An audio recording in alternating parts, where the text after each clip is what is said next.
வணக்கம், நான் Poomathi Gopalakrishnan. Welcome to boomas feathers. வெயில் காலம் ஆரம்பிச்சிடுச்சு. நம்ம உடம்ப ரொம்ப டீஹைட்ரேட் ஆகாமல் பார்த்துக்கணும் அப்படின்னா நம்ம தண்ணீர் காய்கள் நிறையா எடுத்துக்கிட்டாதான் ஆகும். அதில் ஒரு காய் தான் சௌசௌ. கோயில் அன்னதானத்துலலாம் இந்த சௌசௌ கூட்டு வந்து வைப்பாங்க. ரொம்ப டேஸ்டியாக இருக்கும். அதை நம்ம வீட்டிலே ரொம்ப ஈஸியாக செஞ்சிடலாம். இதுக்கு குறைவான பொருட்கள் தான் வேணும். அதே போல் ரொம்ப ஈஸியாகவே ரெடி பண்ணிடலாம். ஒரு 10 to 15 நிமிஷம் தான் ஆகும். நான் இன்றைக்கி 2 பெரிய சைஸ் சௌசௌ எடுத்திருக்கேன். இதோட தோலையெல்லாம் முதல்ல சீவி எடுத்துட்டு கட் பண்ணிக்கோங்க. கட் பண்ணிவிட்டு இந்த சென்டரில் இருக்க விதையையும் கட் பண்ணி எடுத்துக்கோங்க. அந்த இடத்துல கொஞ்சம் நரிச்சுன்ட்டு இருக்கும். ஸோ இப்போ மடிப்பில் இருந்த அந்த தோல் பாகத்தை எல்லாம் க்ளீனாக எடுத்துட்டு நம்ம இதை சின்ன சின்ன துண்டாக கட் பண்ணிக்கலாம். ரொம்ப குட்டி குட்டியாக கட் பண்ணக்கூடாது. உங்களுக்கு பிடிச்ச ஷேப்பில் கட் பண்ணிக்கலாம். ஆனால் கொஞ்சம் பெருசாக இருக்க மாதிரி பார்த்துக்கோங்க. இப்போ மிக்சி ஜாரில் 1 டேபிள் ஸ்பூன் அரிசி மாவு, 2 பச்சை மிளகா, 2 வெள்ளைப்பூடு, 1 டேபிள் ஸ்பூன் பொட்டுக்கடலை, ஒரு சின்ன பீஸ் தேங்காய், இது எல்லாத்தையுமே சேர்த்துட்டு தேவைப்பட்டால் கொஞ்சம் தண்ணி ஊற்றி இதை ஒரு பேஸ்ட்டாக அரைச்சிக்கோங்க. நம்ம இதுக்கு 2 குட்டி பச்சை மிளகாய் மட்டும்தான் சேர்த்துருக்கோம். இது எப்படி பற்றிக்கும் அப்படின்னு சொல்லிட்டு உங்களுக்கு சந்தேகம் வரும். இதுவே கரெக்டாக இருக்குங்க. ஏன்னா நம்மளுக்கு சௌசௌ உள்ள ஏற்கனவே கொஞ்சம் ஸ்வீட்னஸ் இருக்கும். இந்த ட்ரெடிஷ்னல் ரெசிப்பியில் அந்த ஸ்வீட்னஸ் கொஞ்சம் ஜாஸ்தியாக தெரியும்.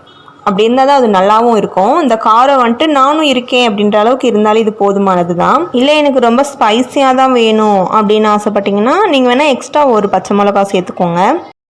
இப்போ ஒரு கடாயில் 1 டேபிள் ஸ்பூன் எண்ணெய் சேர்த்துட்டு கொஞ்சம் கடுகு உளுத்தம் பருப்பு, கொஞ்சம் கருவேப்பிலை, இது எல்லாத்தையுமே சேர்த்துட்டு இது நல்லா ஃப்ரை ஆன உடனேவும் நம்ம ஏற்கனவே அரைச்சி வச்சுருக்க அந்த விழுதையும் சேர்த்துக்கோங்க. இதில் அரிசி மாவு சேர்த்துருக்கிறதுனால இது வேகமாகவே ஒன்று சேர ஆரம்பிச்சிடும்.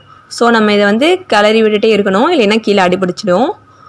இப்போ நம்ம இதை ஒரு 2-3 தடவை கிளறி கொடுத்துட்டு நம்ம கட் பண்ணி வச்சுருக்க காயையும் இதில் சேர்த்துக்கலாம். கொஞ்சமாக தண்ணி சேர்த்துக்கோங்க, இல்லைன்னா கீழே அடிபிடிச்சிடும். இது ஒன்று மட்டும்தான் நீங்கள் கவனிக்க வேண்டியது. இதுக்கு தேவையான அளவு உப்பு சேர்த்துக்கலாம்.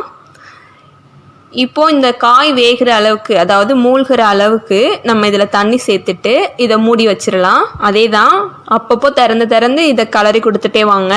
ஏன்னா அரிசி மாவு சேர்த்துருக்கிறதுனால இதுக்கு ஒரு நல்ல டேஸ்ட் அரிசி மாவில் தான் கிடைக்குதுனாலும் இது அடிப்பிடிக்க வாய்ப்பு இருக்குது. அதனால் பக்கத்திலே இருங்க, அங்கிட்டு தள்ளி போக வேணாம். இதை நம்ம ரைஸ்க்கு சைடிஷாகவும் வச்சுக்கலாம். இல்லை நீங்கள் இந்த கூட்டை ரைஸ் கூட வச்சும் சாப்பிட்லாம். ரொம்ப டேஸ்ட்டாக இருக்கும்.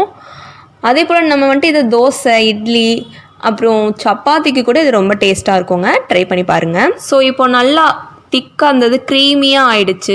அந்த காயும் கொஞ்சம் லைட்டாக அப்படியே கொலைய ஸ்டார்ட் ஆகிருக்குல. இந்த ஸ்டேஜில் நம்ம அவ்வளோதான், ஸ்டவ் ஆஃப் பண்ணிடலாம். கொஞ்சமாக கொத்தமல்லி தலை தூவிட்டு நீங்கள் அப்படியே சர்வ் பண்ணலாம். இது ஸ்பெசிஃபிக்காக சொல்லணும்னா ரொம்ப காரமாக இருக்கும் இல்லையா, பிரியாணியை தவிர்த்துருங்க. மித்தபடி காரமான குழம்பு இந்த மாதிரி ஐட்டத்துக்கெலாம் நம்ம நடுவில் இந்த சைடிஷ் வச்சோம் அப்படின்னா இந்த காரத்துக்கும் இனிப்புக்கும் பேலன்ஸ்டாக இருக்கும். அதே போல் இதை சாப்பிட்டுட்டா அதை சாப்பிட்ணுன்ட்டு தோணும். அந்த இது போல் ரொம்ப டேஸ்ட்டாக இருக்குங்க. கண்டிப்பாக ட்ரை பண்ணி பாருங்கள். உங்களுக்கு இந்த ரெசிபி ரொம்ப பிடிச்சிருக்கும்னு நினைக்கிறேன். பிடிச்சிருந்தா சப்ஸ்கிரைப் பண்ணுங்கள். அந்த பெல் பட்டனையும் கிளிக் பண்ணிவிடுங்க. அப்போ தான் நான் போடுற வீடியோ எல்லாமே உங்கள் மொபைலுக்கு தேடி ஓடி வந்துடும். தேங்க்ஸ் ஃபார் வாட்சிங்.